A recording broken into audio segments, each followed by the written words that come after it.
Whenever the Mrs. Kazdoy Closet and I are watching a whodunit or a mystery, I like to shout out as soon as I possibly can, "He did it," or "She did it."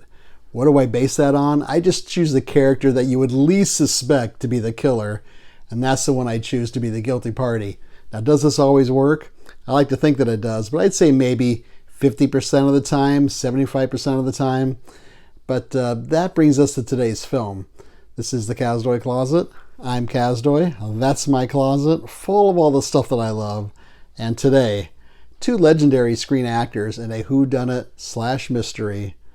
But does my theory work for this film? Let's check it out.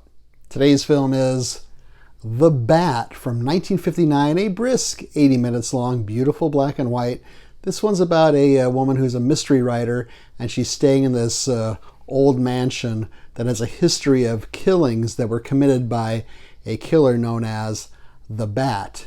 It's a whodunit, but is the killer the person you least suspect, like my theory says? No spoilers here. There's no way I'm going to tell you if that theory was right or not. Vincent Price stars in this as a doctor. And, what can you say about Vincent Price? He's great. I always love to see him in anything. He's an iconic, especially horror film actor. He has a couple of his films back here, a couple of his box sets over there.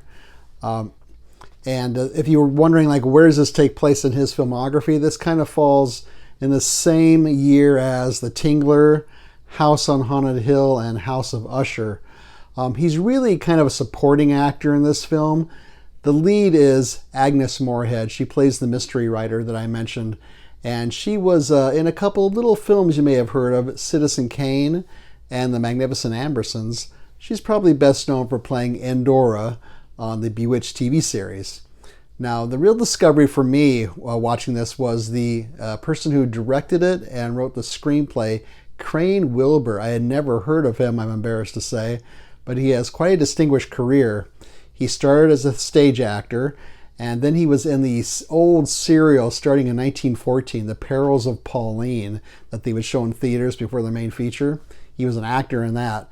But really, his most impressive credentials for me are as a writer. He wrote some really wonderful films like Mysterious Island, The Phoenix City Story, Crime Wave, House of Wax, He Walked by Night, and The Amazing Mr. X, which I did an episode on. You can check that out if you want to. So really impressive there. And this was based on a play that was written by Mary Roberts Reinhardt, another name I was not familiar with, but she was primarily a novelist, sort of like the American version of Agatha Christie, very successful and very inspirational and influential for modern day female mystery writers. Now visually, this film, since it was based on a play, it does look pretty stagey. The only really interesting sequences visually involve when you see the killer, the Bat. He has a hat on, a sport coat, dressed in black underneath that sport coat. His face is covered with some sort of black mask or black cloth, so you never see his face or her face.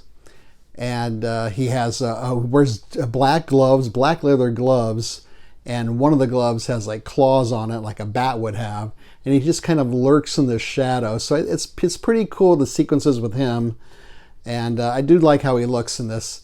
Otherwise, the men are all wearing suits and ties. The women are wearing very formal dresses throughout it. There are some pretty corny, old-fashioned lines like, "For land's sake," and "Oh, fiddlesticks," stuff like that. So that's what you're in store for. There's a voiceover by Agnes Moorehead at the beginning, sort of looking back on this, what happened to this mansion. And then at the end, she comes back and this is like her new novel now. The whole, whatever happened is going to be the basis for her new novel. There are plenty of red herrings throughout. We're constantly wondering, who is the Bat? It could be several different people. And we do learn there's money in the mansion hidden, and the Bat will do anything he can, or she can, to find that money. There's also some use of miniature. When they show the house from the outside of the mansion, it's obviously a little model. And then there's some bats in here, most of which are really, really fake looking. So my rating for The Bat is 2.5 bats, of course, out of 5. It's okay. It's kind of a trifle, but Vincent Price is always good. It's okay. It's fun to watch. So what's on this disc? Well, this is a film detective disc. I've covered them many times before. There is a commentary, which I did not listen to. There are some radio episodes featuring Vincent Price, which I did not listen to either. There is a 20-minute feature on Crane Wilbur, the director who I mentioned. That's very well done. And there is a booklet, which is about 12 pages long or so, about that writer, Mary Roberts Reinhardt.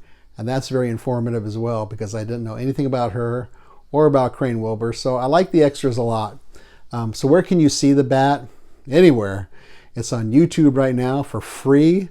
It's on Amazon Prime. It's on Paramount Plus.